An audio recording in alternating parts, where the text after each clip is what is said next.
Welcome to Shivam's biology.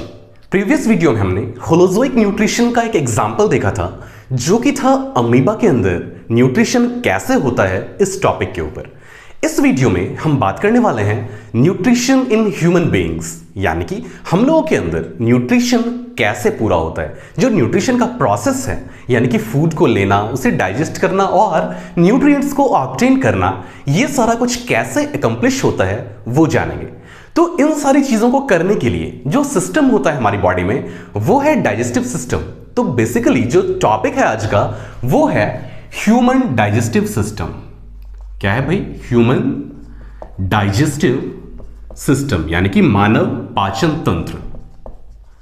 Human digestive system ये एक ऐसा सिस्टम है जो कि न्यूट्रिशन के प्रोसेस में हमारी हेल्प करता है। तो सबसे पहले डाइजेस्टिव सिस्टम को समझने के लिए एक डायग्राम बनाएंगे और उसके थ्रू इस सिस्टम को समझेंगे।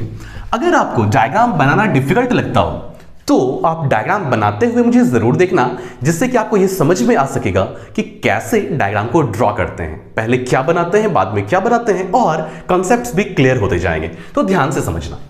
देखो, अगर कोई एक इंसान है तो ये थोड़ा सा फनी चेहरा बन गया है, और इस इंसान का जो ये माउथ है, ये लिप्स देख रहे हो आप, ये नोज देख रहे हो, नोज का ये नॉस्ट्रिल है, आपको समझ में आ रहा है ना।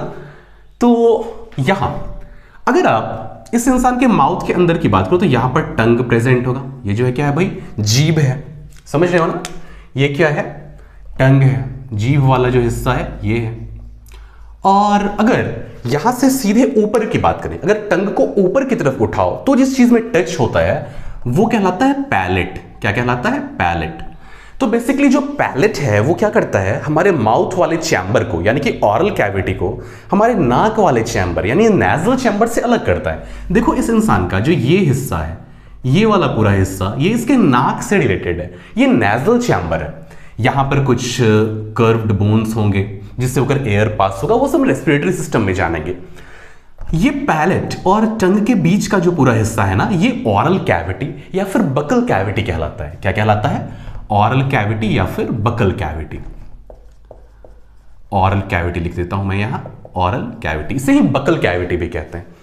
और देखो, यहां अगर लिप्स के बाद की बात करें तो यहां पर टीथ प्रेजेंट होंगे, है ना। और लिप्स और टीथ के बीच भी थोड़ा सा स्पेस होता है। ये जो लिप्स हैं, लिप्स और टीथ के बीच भी एक छोटा सा स्पेस होता है, उसे वेस्टिब्यूल कहते हैं। और वेस्टिब्यूल के पीछे, यानी कि टीथ के पीछे का जो ये पूरा हिस्सा है, ये क्या कहलाता है? ऑरल कैविटी कहलाता है। इसे ही बकल कैविटी भी कहते हैं।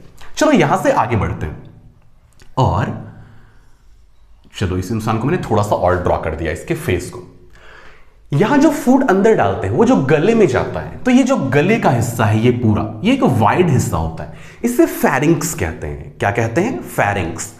अब देखो, फेरिंक्स अलग अलग रीजन में, यानी कि अलग अलग जगहों में अलग अलग नाम से जाना जाता है। जैसे कि ये जो नेजल चैम्बर के बाद का हिस्सा है फेरिंक्स का, ये नेजोफेरिंक्स कहलाता है। क्या कहलाता है?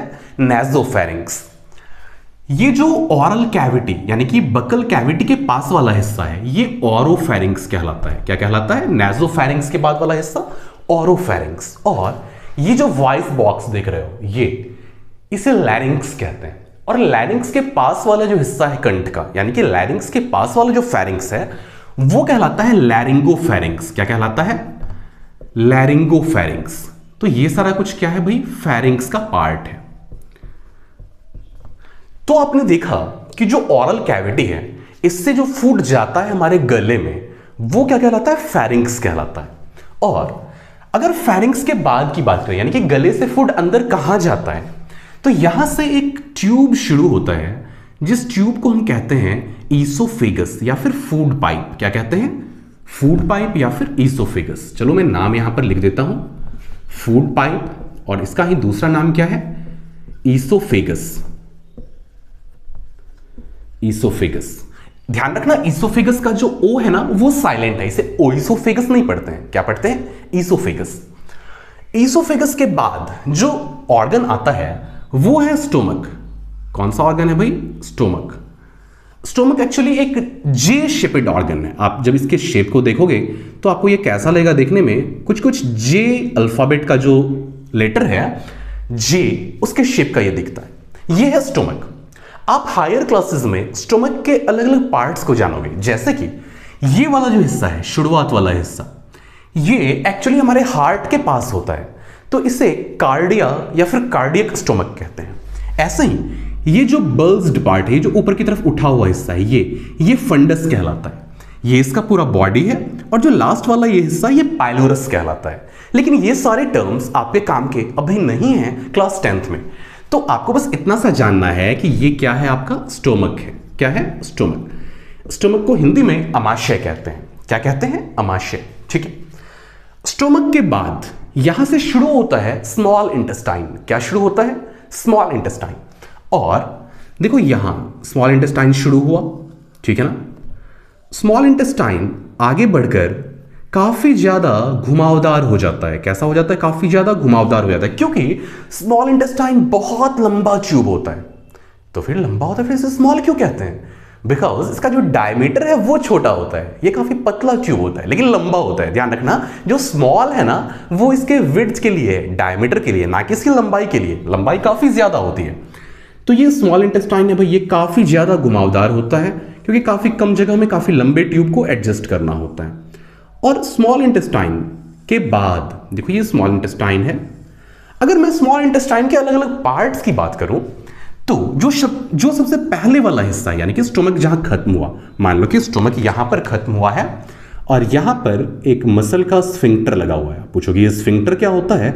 तो एक मसल होता है जो कि किसी भी ट्यूब से कोई सब्सटेंस पास होगा या नहीं, उसे रोकने या रिलीज करने में हेल्प करता है। मान लो कि ये ट्यूब है यहां, और जब तक यहां पर फूड का डाइजेशन हो रहा है तब तक तो फूड को रोक कर रखना है। अगर रोक कर नहीं रखा जाएगा तो फूड आगे बढ़ जाएगा और काम होगा नहीं। तो तब तक जब तक यहां फूड डाइजेस्ट हो रहा है, ये स्फिंक्टर कुछ इस तरीके से टाइटली होल्ड किए हुए रखता है, इस ट्यूब को कसा हुआ रखता है, जिससे कि फूड आगे ना बढ़ पाए। ऐसा एक स्फिंक्टर मैं बता दूं आपको, यहां भी होता है, यहां होता है। अगर ये स्फिंक्टर नहीं होता तो जब कुछ खाने के बाद अगर हम कोई एक्टिविटी करते तो क्या होता? फूड यहां से वापस ऊपर आ जाता, जो कि इजीली नहीं होता है ना।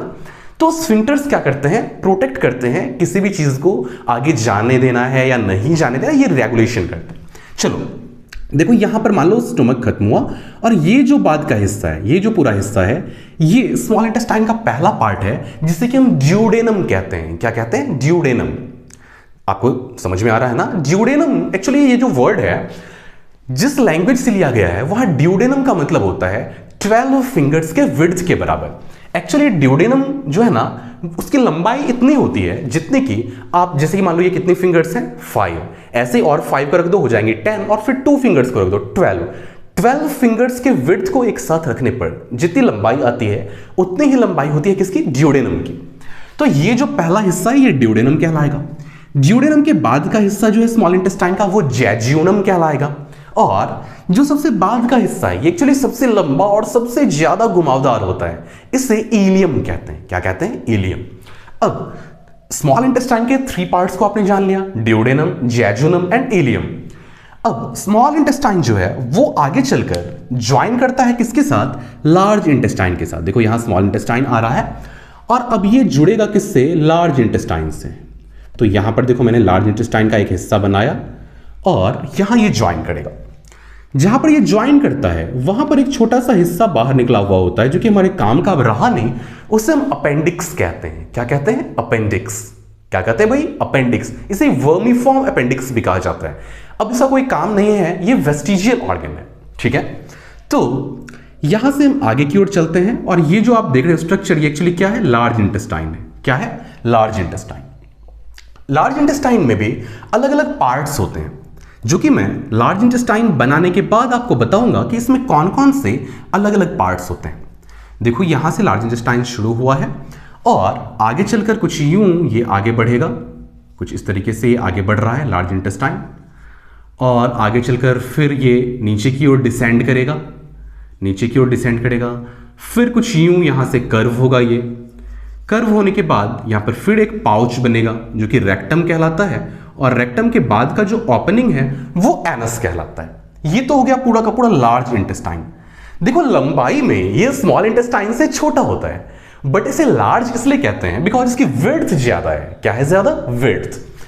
अगर हम, जैसे कि हमने देखा था कि स्मॉल इंटेस्टाइन के अलग अलग पार्ट्स होते हैं, ड्यूडेनम, जैजुनम एंड इलियम। वैसे अगर हम लार्ज इंटेस्टाइन के पार्ट्स की बात करें तो लार्ज इंटेस्टाइन जहां पर शुरू होता है, यानी कि देखो ये स्मॉल इंटेस्टाइन जहां पर ओपन हो रहा है, ये जो पहला पाउच आप देख रहे हो, ये जो पाउच बना हुआ है, ये पाउच कहलाता है सीकम। क्या कहलाता है? सीकम। CAECUM, caecum. सीकम क्या है भाई? लार्ज इंटेस्टाइन का ही पार्ट है, जहां पर ये शुरू होता है वो हिस्सा सीकम कहलाता है। सीकम के बाद का जो पूरा हिस्सा है यहां तक का, मतलब यहां से यहां तक का पूरा हिस्सा कॉलन कहलाता है। क्या कहलाता है? कॉलन। और जैसे कि यहां देखो ये कॉलन ऊपर की ओर बढ़ रहा है, तो इसे हम कह देंगे असेंडिंग कॉलन। क्या कह देंगे? Ascending colon. ये पूरा हिस्सा जहां तक ऊपर जा रहा है असेंडिंग कॉलन। ये कुछ यूं है तो इसे हम कह देंगे ट्रांसवर्स कॉलन। और यहां से जब ये नीचे आ रहा है तो इसे हम कह देंगे डिसेंडिंग कॉलन। डिसेंडिंग कॉलन के बाद का ये हिस्सा कहलाता है सिग्मोइड कॉलन। और फिर ये जो पाउच है ये कहलाता है रेक्टम। क्या कहलाता है? रेक्टम। और रेक्टम के बाद ये जो ओपनिंग है ये ओपनिंग कहलाता है एनस।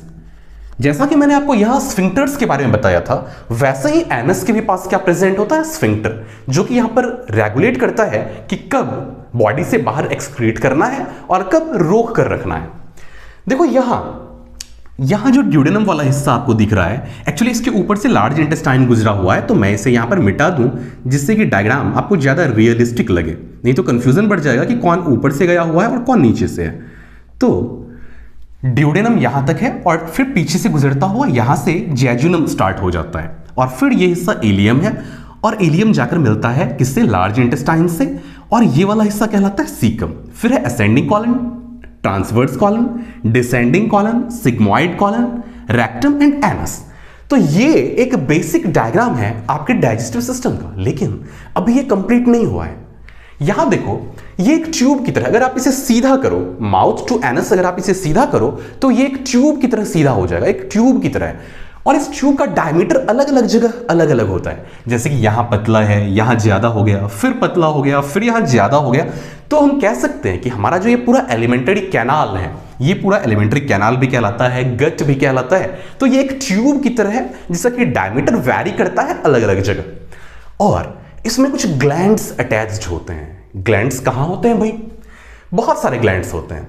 जैसे सैलिवरी ग्लैंड्स, आपके माउथ में जो सलाइवा आता है वो कहां से आता है भाई? सैलिवरी ग्लैंड्स से आता है।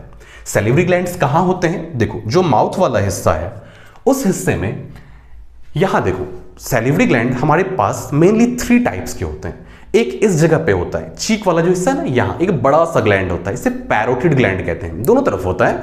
यहां एक बड़ा सा सैलिवरी ग्लैंड है जो कि पैरोटिड ग्लैंड कहलाता है। फिर एक यहां और इधर होता है, इसे सबमैक्सिलरी या फिर सबमैंडिबुलर कहते हैं। और हमारी टंग के नीचे भी सैलिवरी ग्लैंड्स होते हैं जिन्हें कि हम सबलिंगुअल ग्लैंड्स कहते हैं।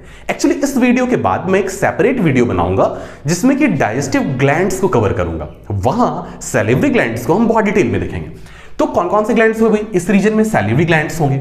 और हमारी बॉडी का जो सबसे बड़ा ग्लैंड है यानी कि लिवर, वो यहां प्रेजेंट होता है। देखो यहां पर कौन प्रेजेंट है? लिवर। लिवर बेसिकली 2 लोब्स में बटा हुआ होता है, 2 लोब में बटा हुआ होता है। इसे देखो आप, यहां एक लोब दिख रहा है आपको, दूसरा लोब दिख रहा है। और अगर आप ज्यादा डिटेल में जाओगे तो आपको कुछ इसके इंटरनली भी अलग अलग लोब्स के डिवीजन मिल जाएंगे, बट जो बेसिक डिवीजन है लिवर का वो 2 लोब्स का होता है। आई होप आपको वीडियो में क्लियरली दिख पा रहा होगा। ये क्या है भाई? लिवर है। और जो लिवर होता है वो 2 लोब्स में डिवाइडेड होता है। ठीक है। लिवर के अलावा एक और काफी ज्यादा इंपॉर्टेंट डाइजेस्टिव ग्लैंड है, इसका चलो नाम लिख देता हूं मैं यहां पर। ये क्या है? लिवर है। और एक और है जो कि यहां जो आप लार्ज इंटेस्टाइन को देख रहे हो ना, और ये जो स्टोमक देख रहे हो, एक्चुअली लार्ज इंटेस्टाइन के पीछे होता है। यहां मैं ड्रॉ करूं अगर इसे, जो कि इसके पीछे दिखेगा आपको, यानी कि अगर आप लार्ज इंटेस्टाइन को हटाकर इस जगह पर पीछे की तरफ देखोगे तो यहां पर आपको एक कुछ ऐसा शेप दिखेगा जो कि एक्चुअली है पैंक्रियाज। क्या है भाई? पैंक्रियाज। पैंक्रियाज कहां होता है? स्टोमक के नीचे होता है। ध्यान देना, स्टोमक के नीचे होता है। देखो ये स्टोमक है, स्टोमक के नीचे ये हिस्सा क्या है भाई? पैंक्रियाज है। और ये एक्चुअली आगे में नहीं है, ये जो आप लार्ज इंटेस्टाइन का ये ट्रांसवर्स हिस्सा देख रहे हो उसके पीछे प्रेजेंट होता है। कहां होता है? ट्रांसवर्स कॉलन के पीछे प्रेजेंट होता है। क्या? पैंक्रियाज। पैंक्रियाज भी एक काफी इंपॉर्टेंट ग्लैंड है, ये एंडोक्राइन ग्लैंड भी है और एक्सोक्राइन ग्लैंड भी है। नेक्स्ट वीडियो में इससे भी बहुत डिटेल में देखने वाले हैं। तो जो डाइजेस्टिव ग्लैंड्स हैं वो मेनली तीन हैं, salivary glands, liver and pancreas. देखो जो लिवर है इसमें बहुत सारी चीजों का फॉर्मेशन होता है, बहुत सारा काम करता है लिवर। यहां एक काफी इंपॉर्टेंट चीज बनता है जिसका नाम है बाइल। क्या नाम है? बाइल। बाइल बनता कहां है? लिवर में बनता है। ठीक है, काफी बार क्वेश्चन पूछा जाता है कि बाइल का फॉर्मेशन कहां होता है और बच्चे गलत जवाब दे देते हैं। सही जवाब क्या है? लिवर में बनता है। लिवर में बनकर ये स्टोर हो जाता है एक ब्लैडर में जो कि कहलाता है गॉल ब्लैडर। क्या कहलाता है? Gall bladder.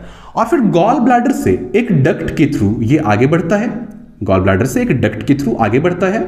और चलो मैं सेपरेटली इस कनेक्शन को आपको बताता हूं। देखो मान लो कि ये लिवर है, ये लिवर है, ठीक है, यहां गॉल ब्लैडर है, ठीक है। अगर मान लो कि यहां पर रहा होगा स्टोमक वाला हिस्सा, ये स्टोमक है, ये ड्यूडेनम वाला हिस्सा है। चलो मैं ड्यूडेनम को ड्रॉ कर देता हूं। एक्चुअली मुझे ये कनेक्शन आपको ज्यादा अच्छी तरीके से बताना है इसलिए मैं सेपरेट ड्रॉ कर रहा हूं। और यहां पर चलो मैं ड्रॉ कर देता हूं पैंक्रियाज को। ये क्या है भाई? पैंक्रियाज है। बाकी हिस्सों पर भी फोकस नहीं करेंगे क्योंकि अभी हमें यहां बस फोकस करना है। देखो गॉल ब्लैडर से एक डक्ट निकलता है, गॉल ब्लैडर से एक डक्ट निकलता है जो कि बाइल डक्ट कहलाता है। ये डक्ट ड्यूडेनम के पीछे से कुछ यूं आता है और ये जो हिस्सा है, चलो फिर से मैं यहां और क्लियर कर दूं इसे ताकि आप और अच्छे से समझ पाओ। देखो ये जो पैंक्रियाज यहां जुड़ा हुआ होता है ना, एक स्वोलन हिस्सा होता है, एक फूला हुआ हिस्सा होता है और इसके बाद ये पैंक्रियाज होता है। ठीक है, तो ये बाइल डक्ट आकर यहां जुड़ता है। ठीक है, ये बाइल डक्ट आकर यहां जुड़ता है और ये जो फूला हुआ हिस्सा है ये कहलाता है हेपेटोपैंक्रियाटिक एम्पुला। एम्पुला का मतलब फूला हुआ हिस्सा और हेपेटो मतलब लिवर से रिलेटेड, पैंक्रियाटिक यानी कि पैंक्रियाज से रिलेटेड। तो जो बाइल डक्ट है वो बेसिकली लिवर के पास से आ रहा है, ये बाइल डक्ट है। बाइल डक्ट आकर पैंक्रियाटिक डक्ट से मिलता है। कौन है पैंक्रियाटिक डक्ट भाई? ये जो हिस्सा ये पैंक्रियाटिक डक्ट का है और एक स्वोलन हिस्सा बनाता है, ये कहलाता है हेपेटोपैंक्रियाटिक एम्पुला। और ये ओपन होता है कहां पर? ड्यूडेनम में। ये इंटरनली कहां ओपन होता है? ड्यूडेनम में।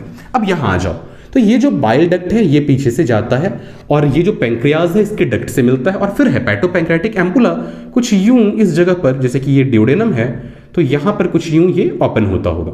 ठीक है, तो ये गॉल ब्लैडर है जिससे कि क्या आता है? बाइल आता है। ठीक है, बाइल क्या करता है, कैसे हेल्प करता है डाइजेशन में, ये सब जब हम डाइजेशन के मैकेनिज्म को समझेंगे तब जानेंगे। तो इस तरीके से ये पूरा डाइजेस्टिव सिस्टम कंप्लीट होता है। आई होप आपको बातें समझ में आ गई होंगी। एक बार फिर से मैं रिवाइज करवा देता हूं। देखो यहां माउथ के पास से शुरू हुआ, ये जो ओपनिंग है माउथ है। माउथ के बाद ये ऑरल कैविटी है, यानी कि माउथ जो ओपन होता है, इसके बाद जो हिस्सा यानी टीथ के बाद का हिस्सा, ये ओपनिंग, ये पूरा जो हिस्सा है ये ऑरल कैविटी है। इसके बाद आता है फेरिंक्स, फेरिंक्स के बाद आता है ईसोफेगस, फिर स्टोमक, स्टोमक के बाद स्मॉल इंटेस्टाइन, ये पूरा स्मॉल इंटेस्टाइन के बाद ये पूरा हिस्सा लार्ज इंटेस्टाइन का है, फिर रेक्टम है और फिर क्या है? एनस है। तो इस तरीके से ये पूरा ह्यूमन डाइजेस्टिव सिस्टम का डायग्राम कंप्लीट होता है।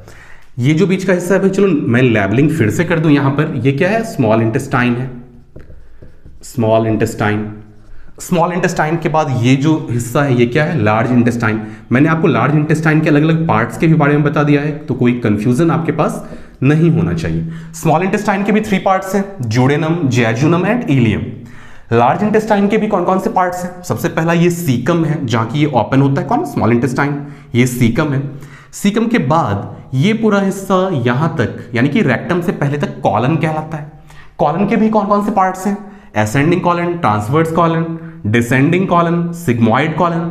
और कॉलन के बाद आता है रेक्टम जहां पर कि स्टूल यानी कि जो अनडाइजेस्टेड फूड है जो कि बॉडी से बाहर निकालना है वो स्टोर होता है। और फिर जो ओपनिंग है वो ओपनिंग कहलाता है एनस। तो इस तरीके से जो ह्यूमन डाइजेस्टिव सिस्टम है वो कंप्लीट होता है। नेक्स्ट वीडियो में हम डाइजेस्टिव सिस्टम के ग्लैंड्स के ऊपर फोकस करेंगे, यानी कि salivary glands, liver and pancreas, और फिर हम डाइजेशन के मैकेनिज्म को समझेंगे। आई होप आपको बातें समझ में आई होंगी। अगर कोई कंफ्यूजन है तो कमेंट्स में जरूर पूछना। वीडियो कैसा लगा जरूर बताना। Thank you.